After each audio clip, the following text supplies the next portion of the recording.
Alright guys, welcome back to Kona. Enjoying a nice little run out with the wee man. Probably only be about 4 or 5k a day, so it's going to be something nice and easy. And yeah, just to keep the legs moving on the recovery week. So, thanks for coming for another video, and yeah, let's get into the week.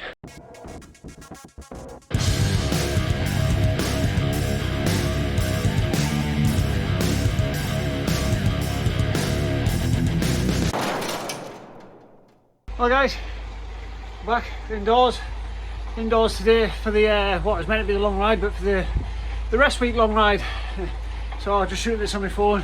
Bit of a recovery week this week, so training's dialed right back. So I thought I'd have a little chat about sort of considerations and what sort of sacrifices you might have to think about when you're training to do an Ironman. It's something that's often overlooked, so yeah, let's get into the video. I'll put forward what I've found, and if you think it's anything you'd like to add, or something that you might have missed, or something that's popped up in your training, feel free to drop a comment below and let me know what you think. So, welcome to the video. Hello, it's Sunday morning and we're out for the well, long run, but it is a recovery week long run today, so it's only going to be around about an hour long. But I thought, actually, with it being recovery week, I wanted to have a bit of a chat about sort of considerations towards time commitments and sacrifices you might have to make if you're looking to get into sort of doing a half Ironman or an Ironman. Because I think a lot of the time the kind of understanding of your family, your friends and your partner is overlooked. And to be fair, when you're taking on a commitment such as a 140-mile event, you do need a very understanding support network around you, unless you're completely single and you can do whatever you want when you want, in which case a lot of this won't apply to you.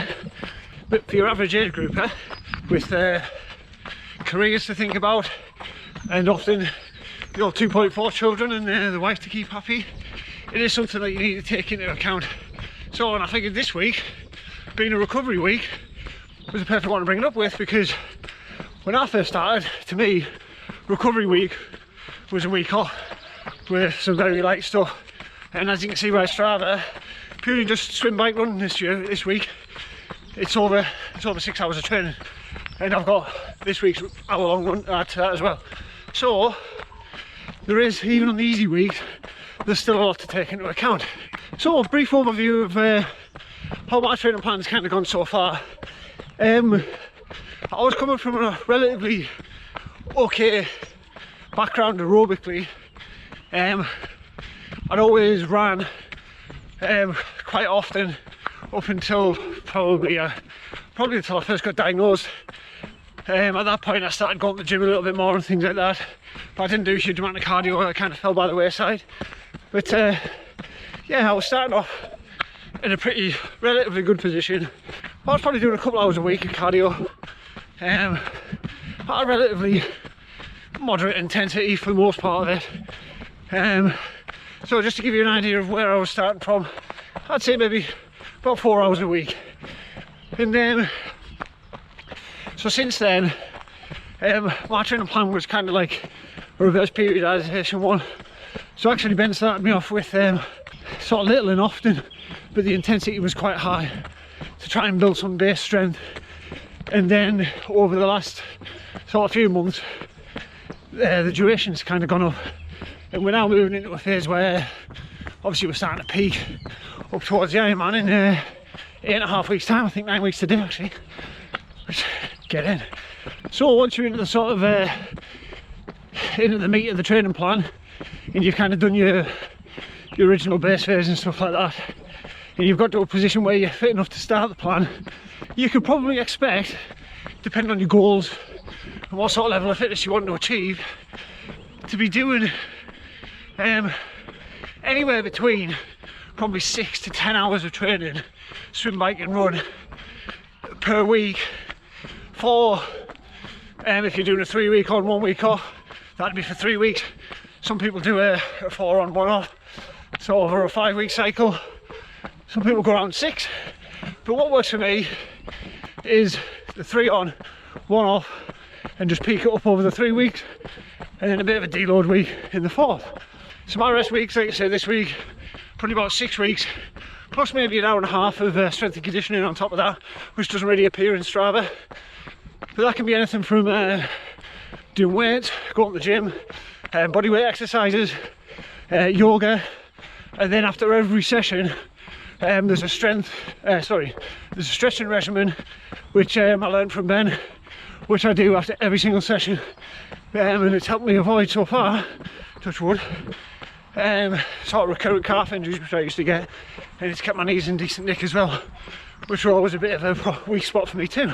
I'll show on the screen sort of like the summary based on time per week, and you can kind of see the repetition, the sort of stepping up, dropping back down, steps up, drops back down, and yeah, so depending on how far back you go, those low points will be anywhere between 4 and 6 hours for the low weeks, and anywhere between probably 7 to 10 hours for the high weeks. So I mean, now 10 hours a week on the back of it probably doesn't sound too bad, and especially if you look at the videos about Ironman training plans, some of them are talking about 12 to 14 hour weeks. I think if you're doing the right sessions, 14 hours is probably, unless you're going for like trying to win your age group or you're a professional, in which case 14 hours is probably bugger all. But yeah, you could easily manage it on 10 hours a week if you have to. But there are specific key sessions that you need to get in, so you've got to have a good mix. You can't just go out and do it all in 2 days, it's not going to work like that. So you do have to have a good mix of sessions over the weeks. You've got to develop the conditioning in your legs, so there's no substitute for your longer runs. They do take a big block of time, and depending on how long you're going for and where you're going to do it, if you're factoring travel to and from somewhere to run, it could potentially take up your entire day. If you can, and you have the opportunity to get out very early morning, and you're one of these people who like to train early, then it's a little bit more doable. But I'm certainly not. So my longer run days, I tend to have to either put real effort in to get out first thing in the morning, or I'm going to lose probably most of that day, and it makes it difficult on my wife, who's then trying to plan things to do with the kids, and I'm out half a day. So you do need to have a very understanding spouse or partner. Don't underestimate the size of the commitment to get the time and the training in, because the last thing you want is to have to pull out because you haven't been able to prepare enough, or worse, end up falling out with your wife because you've had a big domestic about being out of the house so much, running and bloody cycling with your mates. So that's one thing that is really important to take into consideration. One that I didn't take into consideration really very much, but as the training hours have gone up, and certainly as the COVID restrictions have left, is the impact it can have on your social life. So if you have, obviously over COVID and lockdown, not many of us have had a social life to speak of really, but if you've got, assuming you're watching this when everything's back to normal, and you have quite an active social life where you're out most weekends, you like a few bevies, it's you can't really go out, smash the lagers back all night on the shots and things like that on a Friday night, and then be in any sort of fit state to wake up on Saturday morning to get out and do your 5-hour bike ride. It's probably just not going to happen, and if it does happen, you're going to feel like utter crap doing it, and you're just not going to get the quality out of that session, nor are you going to be able to recover very well. So there is a tip I can suggest for this, or is you can join a tri club. You join a tri club, you'll find a lot of people will be doing similar events to you, similar training schedules, and you kind of end up making friends with your members from the tri club. So you end up mixing in social circles around people with a similar interest to yourself, and yeah, you're a little bit less likely to, or you might have an alternative than going out and getting absolutely bladdered. But at the same time, everybody has lifelong friends for the most part, and you don't want to have to turn your back on them because you're doing a bloody charity event or you're just doing a personal challenge. So it is important to try and factor in time into your training plan to make sure you've got the opportunity to rearrange a session if you have to. So you go and spend time with your friends and your family, because it's no good for your mental health having only training to focus on and missing out on your friends. And so try and keep that in mind as well. Okay, another consideration, this is not a particularly cheap sport. So the financial considerations do require a bit of thought. And obviously some of the commitments, such as if you wanted to buy a new bike for instance, unless you're incredibly well off, at which point just get what you want. But yeah, you do probably have to think a little bit about speaking with your partner and just making sure he or she is very happy that you're going to basically be spending this sort of money. So for instance, I'm doing Ironman UK in Bolton. Now I think I bought that probably about 10 months ago now, I think. And if I remember right, I bought the cheapest package. So it's not one of these club events with the VIP stuff and all this rubbish that goes with it. It's purely turn up, race, enjoy the atmosphere, bugger off home. So the entry to the event was £475 alone. Now I mean, 500 quid is a very good week's wages for somebody if you're on a decent salary. And not a lot of people can afford to just truck that around. I mean, Ironman do offer things like pay in 3, which is what I took, which kind of softened the blow a little bit, but there's no getting around it. For one event, that's a lot of money, so think about that. Now on top of that, you've also got equipment costs. I mean, assuming you've not done a lot of triathlon before or anything like that, obviously you're going to want some sort of bike. Now this could completely vary this, but I would say don't just go out and buy the cheapest thing in the world unless you know exactly how you're going to fit it. And let's be honest, if you've got something nice that you really want to ride, your motivation to get out and train on it's going to be a lot higher. So try and buy something that you're going to enjoy to ride, that's comfortable to ride, and you're just going to enjoy your time on, and it's going to do the job. Now this again depends on your aims of what you want to do.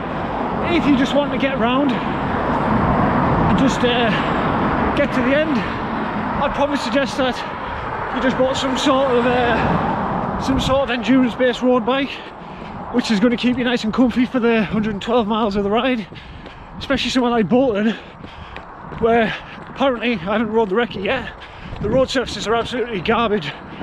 So my TT bike, which is very stiff, and actually to be honest, tubeless tyres, it's relatively comfortable for a TT bike compared to my last two.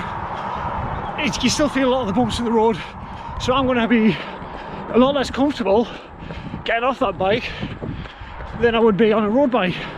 But the advantage to the TT bike is it recruits slightly different muscles, and now my strongest of the 3 sports is running, so I'm hoping that by using a TT bike my legs are going to be a lot fresher, and I'm going to be able to maybe gain a little bit back by being stronger on the run and basically getting the best performance out of the best of my strongest of the 3 disciplines. But to give you an example of costs again, if you look back at my earlier videos, I had a specialised transition comp which I really liked, but after using it for a while I started picking up lots of niggles, and with it being an older bike I couldn't really get it to fit me perfectly when I went for my bike fit, so I ended up having to sell that bike back to where I bought it from, and then I bought a new bike that was fit up for me, which is my Cervelo. Now that Cervelo is a relatively, I'd say a good entry-level bike for triathlon, a good entry-level TT bike.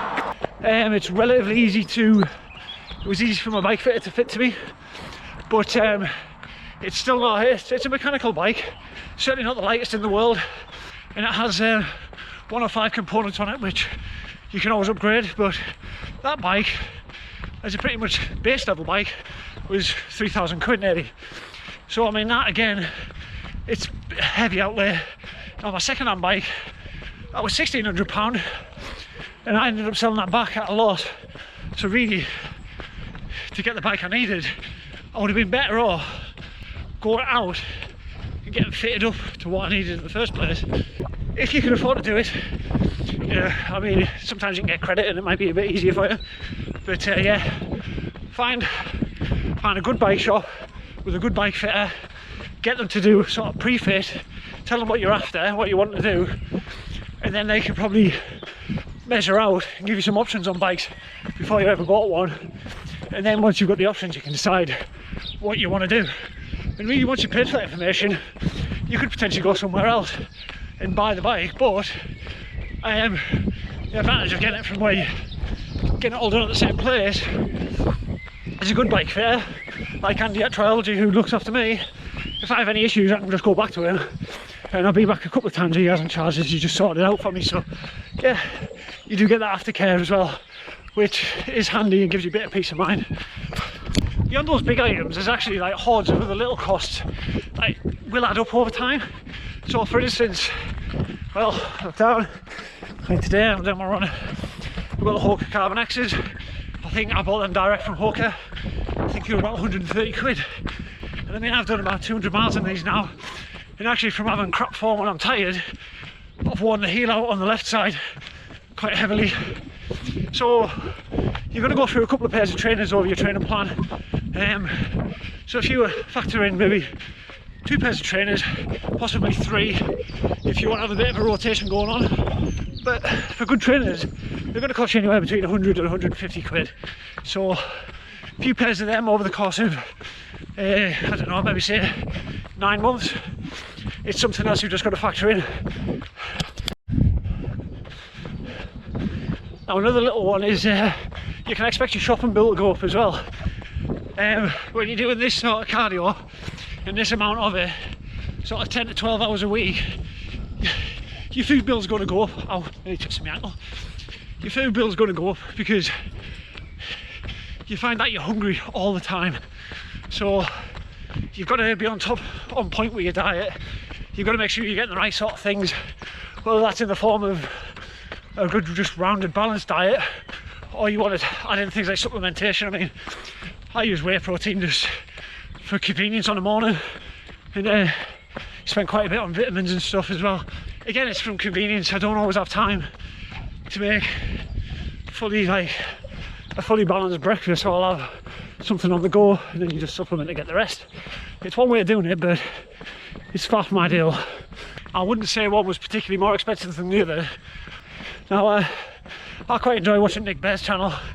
He uses a lot of supplements, and but I would say don't take that as the norm, because as much as I like his channel, he owns that company.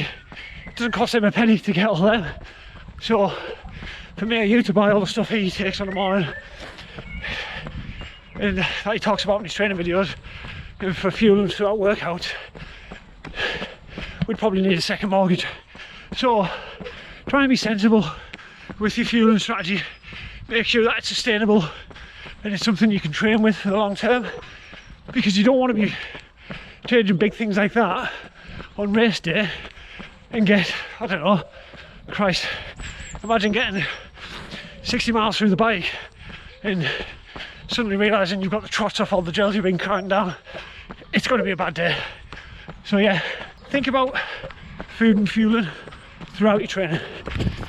Now this is pretty much, apart from an exhaustive list, there are thousands of things you can add to this list, depending on how far you want to take it, such as travel costs abroad, training camps, and top of the range gear. I mean, for instance, the top of the range wetsuit is going to cost you 500 quid, or you can use a regular one for about £100. It totally depends what you want out of it. So before I risk this video going on way too long, I'm going to leave it there. These are just a few of the probably main points that I can think of. There are others off I could probably pull out the top of my head, but I would say these are the main ones. And if any of these resonate with you, or you want to add to the discussion below, there you go, just jump in the comments And yeah, we'll have a bit of a discussion about them, and basically I hope you've got some out of the video. Training for the Ironman, even though there has been quite a few sacrifices, it has been difficult for us as well with my surgery and stuff like that. But on top of that, it's been very difficult for my family. There's a lot of worry that's added when you're out doing long training miles, whether you've got a health problem or not. Cycling on the roads is inherently dangerous because of the state of the roads and how idiotic some drivers are and how impatient they are with cyclists. So you do have to take all this into account, and I know my family worries about me being out for a long time. So the sacrifices for everybody involved, but the rewards are pretty awesome. So I'm going to leave it there. If you've got the all the way at the end, thanks very much for watching. And like I say, if you want to see any more like this, just hit the thumbs up, give us a comment, and I'll catch you next week for the start of another build week. And we're starting to get right up towards that peak. So I'll see you next time.